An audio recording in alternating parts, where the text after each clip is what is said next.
ఆది కాండము 32వ అధ్యాయం 6వ వచనం చదవండి. ఆ దూతలు యాకోబునద్దకు తిరిగి వచ్చి ఏసావునద్దకు వెళ్ళితిమి.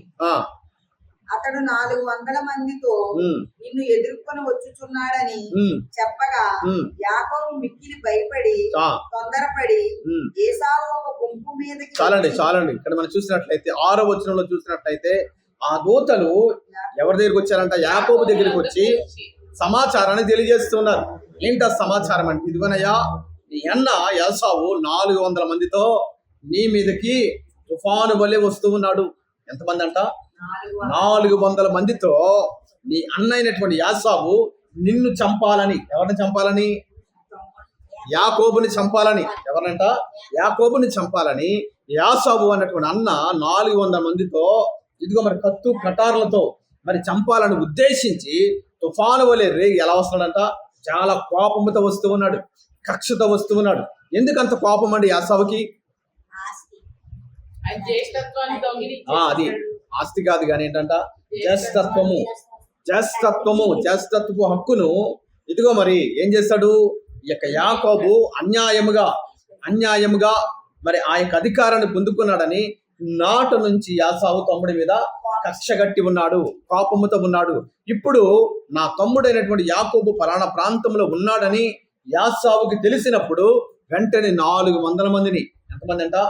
400 మంది పరాక్రమవంతులను, యుద్ధ నైపుణ్యం గలవారిని, బలాఢ్యులను వెంటబెట్టుకుని తన తమ్ముడైన యాకోబుని ఎలాగైనా సరే చంపాలి అన్నట్లుగా చాలా కోపముతో రేగిన మనస్సుతో వస్తూ ఉన్నాడన్న సంగతి ఒక వ్యక్తి యాకోబుకి సమాచారం అందించారంట. దేవునామానికి మహిమ కలుగును గాక. ఆ సమాచారము యాకోబు విన్నప్పుడు ఏం చేశాడు? భయపడ్డాడు. ఆ మాట అక్కడ రాయబడింది కదా. ఏమయ్యాడంట? మిక్కిలి భయపడుతూ ఉన్నాడు. మిక్కిలి భయపడి ఏం చేస్తూ ఉన్నాడంటే, ఇప్పుడు ఈ శ్రమలో, ఈ కష్టంలో నన్ను ఎవరు రక్షిస్తారు అన్నట్లుగా ఎంతగానో భయపడిపోతూ ఉన్నాడు. ఏం చేయాలో కూడా అతనికి అర్థము కావటం లేదు. ఎందుకంటే అతని వెనక చాలా మంది ఆడవాళ్ళు ఉన్నారు, పిల్లలు ఉన్నారు, తన భార్యలు ఉన్నారు, తన పనివారు ఉన్నారు. మిక్కిలి సంపద కూడా కనబడుతూ ఉంది. గొర్రెలు, మేకలు, ఒంటెలు, ఈ సంపద అంతా విస్తారంగా ఉంది. ఈ బారి నుంచి అంటే ఈ 400 మంది బారి నుంచి, తన అన్న బారి నుండి ఎవరు మమ్మల్ని రక్షిస్తారు అన్నట్లుగా చాలా ముందుగా కంగారు పడుతూ ఉన్నాడు యాకోబు, భయపడుతూ ఉన్నాడు యాకోబు. దేవునామానికి మహిమ కలుగును గాక. అయితే ఈ యొక్క భయములో, ఈ ఇబ్బందిలో, ఈ కష్టములో, ఈ శోధనలో ఒక నిర్ణయానికి వస్తూ ఉన్నాడు యాకోబు. ఎలాగంట? ఒక నిర్ణయానికి వస్తూ ఉన్నాడు. దేవునామానికి మహిమ కలుగును గాక. మనం ఏదైనా శోధన వచ్చినప్పుడు ఇలాంటి పరిస్థితే, ఇదిగో ఒక భయంకరమైన ప్రతికూల పరిస్థితి కానీ, ఒక శ్రమ కానీ మన మీదకి వచ్చినప్పుడు మనం ఏం చేస్తాము? మనం కూడా రకరకాలుగా ఆలోచిస్తూ ఉంటాం. ఏం చేయాలి, ఎలా చేయాలి, ఎక్కడికి వెళ్ళాలి, ఈ శ్రమ నుంచి, ఈ యొక్క కష్టం నుంచి ఎలా బయటపడాలో రకరకాలుగా ఏం చేస్తామంటే మనం ఆలోచనలో పడతాం. ఆలోచించి చివరిగా ఒక నిర్ణయానికి మనము వస్తాం కదండి.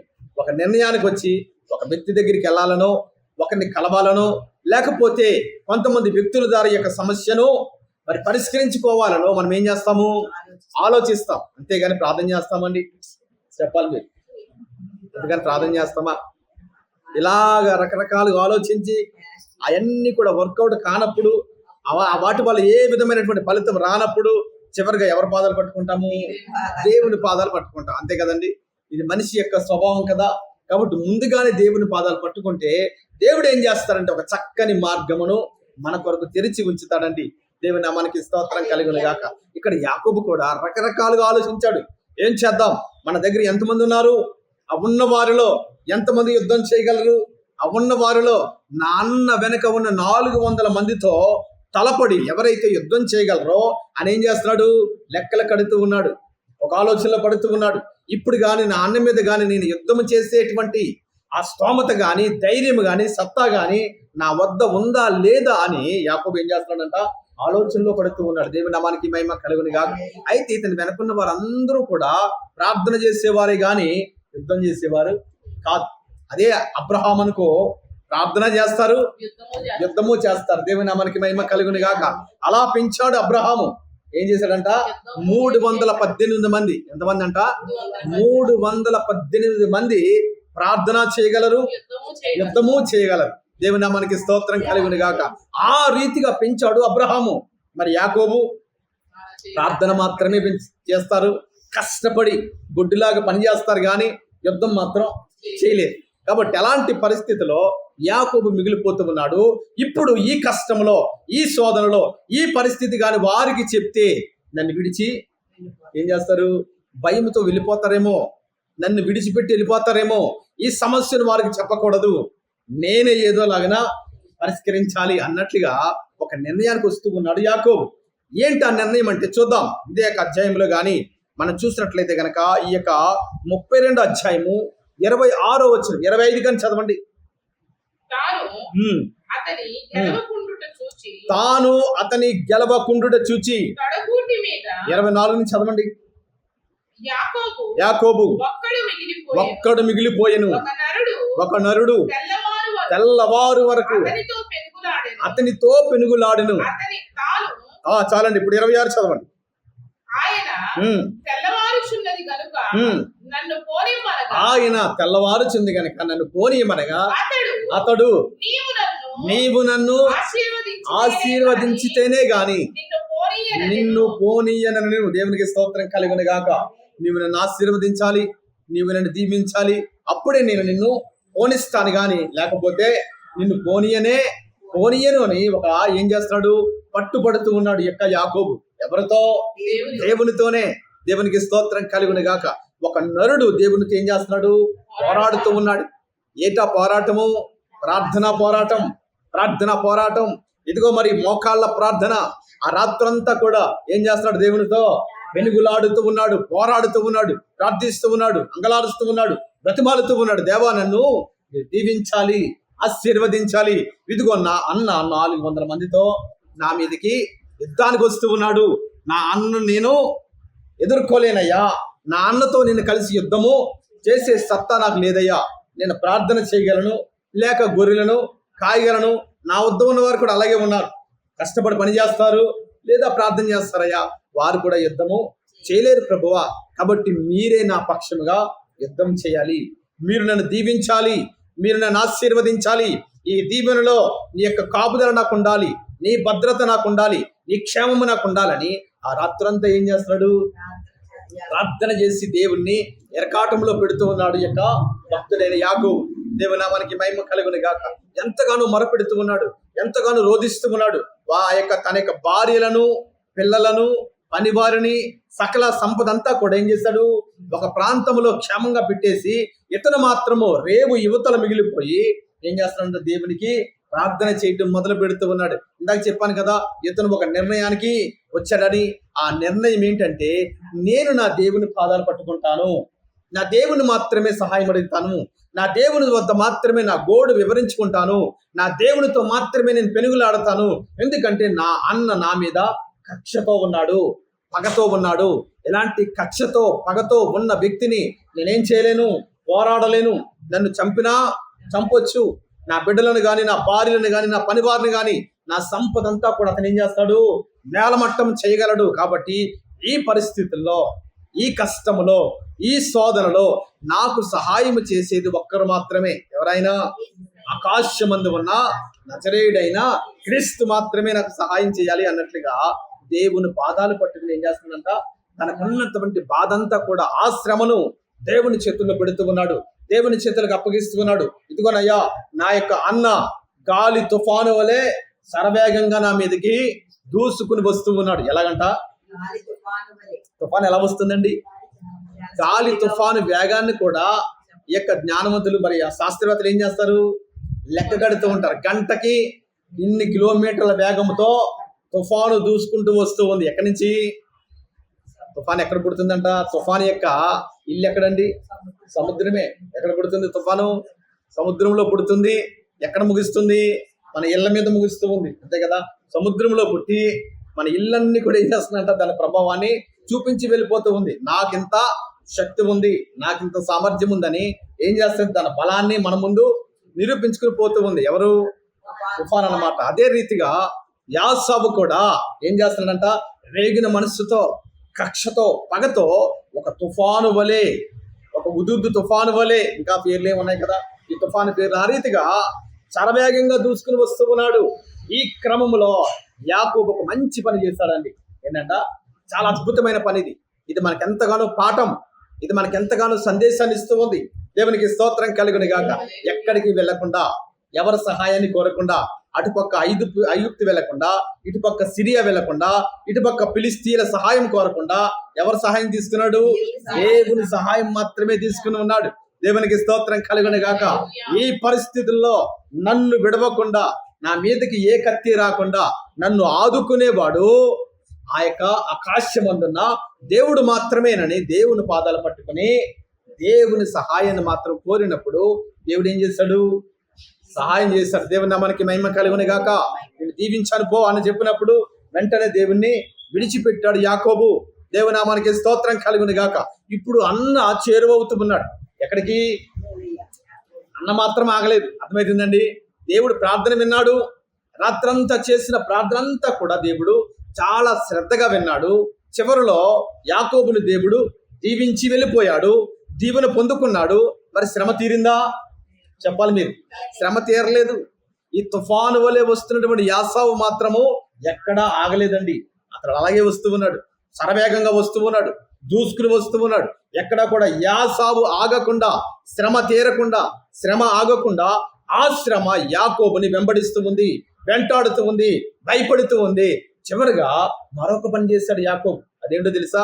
ఇప్పుడు మనం చదువుదాం. 44 ఆ యొక్క వచనాన్ని ఇప్పుడు మనం చదవబోతూ ఉన్నాం. చూడండి, 33వ అధ్యాయము 3వ వచనం చదవండి. 33:3. ముందర వెళ్ళుచు తన సహోదరిని సమీపించు వరకు 7 మార్లు, తన సహోదరిని సమీపించు వరకు 7 మార్లు నేలను సాగిలపడెను. 7 మార్లు నేలను సాగిలపడెను. ఎవరు? యాకోబు. దేవునికి స్తోత్రం కలుగును గాక. చూసారండి, ఎన్ని మార్లు అంట? 7 మార్లు నేలను సాష్టాంగ పడుతూ ఉన్నాడు. ఎక్కడి నుంచి ఎక్కడికంటే ఈ యాకోబు ఉన్న ప్రాంతం నుంచి తన అన్న చేరువయ్యే ప్రాంతం వరకు, అంటే తన అన్నకు ఎదురెళ్తూ ఉన్నాడు.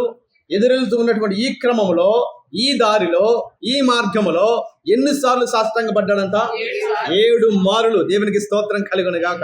సహజంగా ఎవరికి సాష్టాంగ పడతారు? ఎవరికి సాష్టాంగ పడాలండి? చెప్పాలి మీరు. ఎవరికి పడాలంట? దేవుడికి మాత్రమే మనం సాష్టాంగ పడాలి. ఎందుకని అంటాడు కదా మొర్దెకై, నేను నా దేవునికి మాత్రమే సాష్టాంగపడి నమస్కరిస్తాను గాని ఈ లోకంలో ఉన్న అధికారులు గాని ఎవరు వచ్చినా, నా ముందుకు రాజే వచ్చినా, ముగ్గురు వ్యక్తులు ఏమన్నారంట? మేము నమస్కారము చెయ్యను గాక చెయ్యం. దేవునికి స్తోత్రం కలుగును గాక. ఇదిగో జీవము గల దేవుడైనటువంటి మా దేవుణ్ణి మాత్రమే మేము ఆరాధిస్తాము గాని, ఆయనకు మాత్రమే సాష్టాంగపడి నమస్కరిస్తాము గాని, ఓ రాజా నీవు నిలబెట్టిన ప్రతిమకు మేమెంత మాత్రము సాష్టాంగపడి నమస్కారము చెయ్యము గాక చెయ్యం. ఈ క్రమంలో నువ్వేం చేస్తావో చేసుకోవచ్చు అన్నట్లుగా ఒక సవాలు విసిరారు. ఎవరంట? షద్రకు, మేషాకు, అబేద్నగో. దేవునికి స్తోత్రం కలుగును గాక. ఈ ముగ్గురు వ్యక్తులు చేసినటువంటి ఆ సవాలును రాజు కూడా చాలా సీరియస్ గా తీసుకుని ఏం చేశాడు? ముగ్గురిని కట్టగట్టి అగ్నిగుండంలో పడేస్తాడు. దేవుని నామానికి మహిమ కలుగును గాక. మరి దేవుడు విడిచిపెట్టాడా? వీరు ముగ్గురుతో కలిసి ఆయన కూడా అగ్నిగుండం ఏం చేశాడంట? తిరుగుతూ ఉన్నాడంట. ఒక ఆయన పాట రాశాడు కదా, అగ్ని బలమును చల్లార్చెను. ఏ బలం అంట? అగ్ని బలమును చల్లార్చెను. దేవునికి స్తోత్రం కలుగును గాక. దేవుడు దిగి వస్తే అగ్ని బలం ఏమవ్వాలంట? చల్లారిపోవలసిందే. దేవుని నామానికి స్తోత్రం కలుగును గాక. అంత అద్భుతమైన కార్యము షద్రకు, మేషకు, అబేద్నగో జీవితంలో దేవుడు జరిగించాడు. మొర్దెకై కూడా హామానికి ఏం చేయలేదు? సాష్టాంగపడి నమస్కారము చేయలేదు. అక్కడ ఉన్నటువంటి ఆజ్ఞ ఏమిటంటే, మరి హామాను గుర్రం మీద వెళుతూ ఉండగా, రథం మీద వెళుతూ ఉండగా, ఆ వీధిలో ఉన్న వారందరూ కూడా, ఆయా దారిలో ఉన్న వారందరూ కూడా ఏం చేయాలి? ఆ చేతిలో ఏముంటే అవి కింద విడిచిపెట్టేసి వెంటనే సాష్టాంగ నమస్కారము చేయాలి. కానీ ఈయన మాత్రము ఒక గుట్ట మీద కూర్చుని, ఒక గోడ పక్కన కూర్చుని ఆలోచిస్తూ ఉన్నాడు. కానీ ఎంత మాత్రము కూడా మొర్దెకై నమస్కారము చేయలేదు. చావడానికైనా సిద్ధపడ్డాడు కానీ ఏం చేయలేదంట? సాష్టాంగపడి నమస్కారము చేయలేదు. ఇప్పుడు యాకోబు ఎవరికి సాష్టాంగపడి నమస్కారం చేస్తున్నాడు? యాసావుకా, దేవునికా? అది ఎవరికంట? ఎందుకంటే యాసావు ఇంకా రాలేదు కదా. మార్గ మధ్యలో వస్తూ ఉన్నాడు. చాలా కనుచూపంత దూరంలో ఉన్నాడు, చాలా దూరంలో ఉన్నాడు. ఈ వెళ్ళే క్రమంలో యాకోబేమో స్లోగా వెళ్తున్నాడు తాబేలు వలె, యాసావేమో కుందేలు వలె వస్తూ ఉన్నాడు. మీకు అర్థమైందా పాఠం? యాకోబు ఎలా వెళ్తున్నాడంట? తాబేలు వలె వెళ్తాడు. ఎందుకని తాబేలు వలె వెళ్తున్నాడు? భయంలో ఉన్నాడు గనక, కష్టంలో ఉన్నాడు గనక, శోధనలో ఉన్నాడు గనక. అటుపక్క కోపములో ఉన్నాడు, కక్షలో ఉన్నాడు యాసావు. ఎలా వస్తున్నాడంట? గాలి తుఫాను వలె. చెప్పాలి మీరు మాట. గాలి తుఫాను వలె శరవేగంగా దూసుకుని వస్తూ ఉన్నాడు యాసావును అతని వెనకున్న 400 మంది. దేవునికి స్తోత్రం కలుగును గాక. ఈ తాబేలు వలె స్లోగా వెళుతున్నటువంటి యాకోబు 7 మార్లు సాష్టాంగపడి దేవునికి నమస్కారం పెట్టి మరి 7 సార్లు ప్రార్థించాడంట. ఎన్నిసార్లు అంట? 7 సార్లు. దేవునికి స్తోత్రం కలుగును గాక. హల్లెలూయా. ఇది కూడా మనకు ఒక పాఠం అన్నమాట. అర్థమవుతుందండి. మన శ్రమ తీరునంత వరకు ఏం చేయాలంట? ప్రార్థన చేస్తూనే ఉండాలి. యాకోబు అయితే 7 సార్లు చేశారు, మనము 14 సార్లు ఏం చేయాలి? ప్రార్థన చేయాలి. ఎప్పటి వరకు? మన శ్రమ తీరేంత వరకు, మన కష్టం పోయేంత వరకు, మనకు దేవుని సహాయము కలిగేంత వరకు కూడా ఏం చేయాలంట? ప్రార్థన చేస్తూనే ఉండాలి. దేవునికి స్తోత్రం కలుగును గాక. ఈ క్రమంలో ఎక్కడ ఎవరికి కూడా మనము సాష్టాంగపడి నమస్కరించకూడదు. దేవుని నామానికి మహిమ కలుగును గాక. అర్థమైన వారు దేవుని స్తోత్రం చెప్తారా? హల్లెలూయా, హల్లెలూయా. ఎప్పుడైతే ఈ 2 సార్లు, ఒకటేమో సంపూర్ణ రాత్రి ప్రార్థన చేశాడు, రెండోదేమో 7 సార్లు ప్రార్థన చేశాడు. చెప్తారు ఈ మాట? అంతే కదండి. ఒకటేమో సంపూర్ణ రాత్రి ప్రార్థన, తెల్లవారు వరకు అని రాయబడి ఉంది అక్కడ. ఎక్కడి వరకు అంట? తెల్లవారు వరకు. అంటే రాత్రంతా కలిసి ప్రార్థన చేస్తాడు. మనం ఎంత వరకు చేస్తున్నామండి? మా అయితే 2, లేదంటే ఒక్కోసారి 12ంటికి ముగించేస్తూ ఉన్నాం, ఒక్కోసారి 1 గంటకి మనము ముగించేస్తూ ఉన్నాం. చూడండి, కొన్ని గంటలైన రాత్రికాల సమయంలో దేవుని సన్నిధిలో గడిపే ఆ యొక్క అలవాటు మనకి ఉండాలి. దేవునికి స్తోత్రం కలుగును గాక. ఇక్కడ యాకోబు సంపూర్ణ రాత్రి ప్రార్థన చేశాడు. ఒక్కడ మాత్రమే. ఎంతమంది అంట? ఒకడే దేవునితో పెనిగిలాడి ప్రార్థన చేశాడు. ఆ తర్వాత కూడా ఏం చేశాడంట? 7 సార్లు దేవునికి సాష్టాంగపడి నమస్కరిస్తూ దేవునికి ప్రార్థన చేసుకుంటూ అలా వెళ్ళినప్పుడు దేవుడు కోపంతో వస్తున్నా, పగతో వస్తున్నా, కక్షతో వస్తున్నా యాసావు యొక్క మనసును దేవుడు విరిచేశాడంట. ఏం చేశాడంట? యాసావు మనసును దేవుడు విరిచేసి ఆ కక్షను, ఆ పగను తీసివేసి ప్రేమతో నింపాడంట దేవుడు. దేవునికి స్తోత్రం కలుగును గాక. ఈ 400 మందితో కక్షతో వచ్చినటువంటి ఈ యాసావు తమ్ముని చూడగానే వెంటనే కౌగిలించుకున్నాడంట. ఏం చేశాడంట? మెడ మీద పడి ముద్దు పెట్టుకున్నట్లుగా పరిశుద్ధ గ్రంథంలో వ్రాయబడుతూ ఉంది. చూసారా ఎంత ప్రేమ వచ్చేసిందో? ఈ ప్రేమ ఎవరు కలగజేశారు? దేవుడే కలగజేశాడు. ఎలా కలిగింది? ఒకటేమో సంపూర్ణ రాత్రి ప్రార్థన, రెండోదేమో 7 మార్లు చేసిన ప్రార్థన. ఈ 2 ప్రార్థనలు ఎవరు మనసును కలిగించాయంట? యాసావు మనసును, యాసావు హృదయాన్ని దేవుడు త్రిప్పివేశాడంట. దేవునికి స్తోత్రం కలుగును గాక.